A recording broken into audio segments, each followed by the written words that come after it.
दिवसाची सुरुवात यशू बरोबर. अवर डेली ब्रेड हे जे मनन, रोजचं मनन आहे, त्याच्यामध्ये खूप सुंदर मी मनन हृदयाविषयी वाचलं होतं. आपण जसजसे वयाने वाढत जातो तसतसं आपण आपल्या शरीराची काळजी घेतो आणि विशेष करून आपल्या हृदयाची काळजी घेतो. आणि थोडं वजनावर कंट्रोल करायचं, थोडं कमी खायचं, डाएट जे आहे तसंच त्याप्रमाणे करायचं, थोडं जेवण फिक्कं खायचं, तो रोज थोडं थोडं चालायचं, ह्यावर आपण लक्ष द्यायला सुरुवात करतो. पूर्वी हे कधी केलेलं नसतं आपण, पण आता ते आपण सुरुवात करतो. पण त्याचप्रमाणे आपण आध्यात्मिक हृदयाची तेवढी काळजी घेतो का? जेवढी काळजी आपण आपल्या शारीरिक हृदयाची घेतो तेवढीच काळजी आपण आपल्या आध्यात्मिक हृदयाची सुद्धा काळजी घेतो का?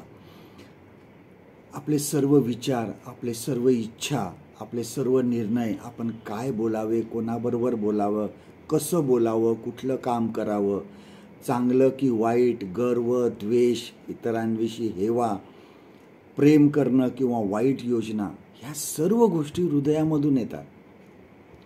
आणि आपल्याला शारीरिक तशीच आत्मिक काळजी ही, हृदयाची काळजी घेणे ही तेवढीच गरजेची आहे. कारण ह्या सर्व गोष्टी ह्या हृदयामधून येत असतात. शारीरिक हृदयासाठी आपण आपले वजन कमी करतो, त्यासाठी जे चरबी असते ती कमी करतो, कारण हृदयामध्ये व्यवस्थित ब्लड सर्क्युलेशन व्हायला पाहिजे.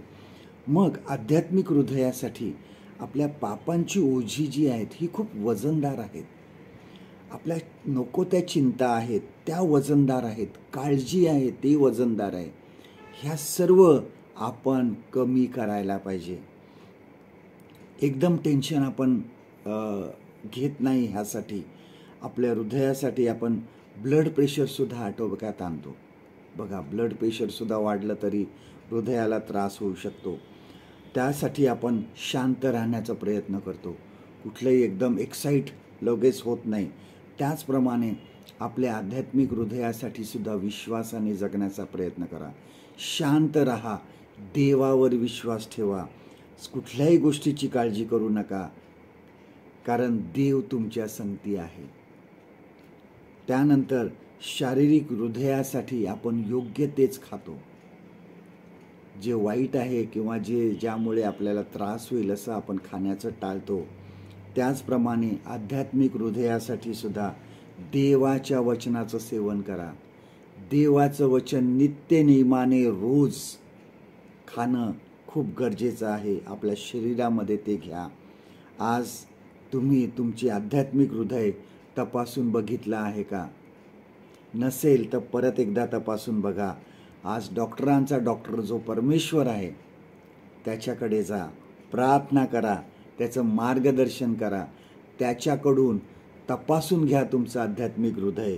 आणि लक्षात ठेवा की तो परमेश्वर, डॉक्टरांचा डॉक्टर, कुठलीही फी घेत नाही.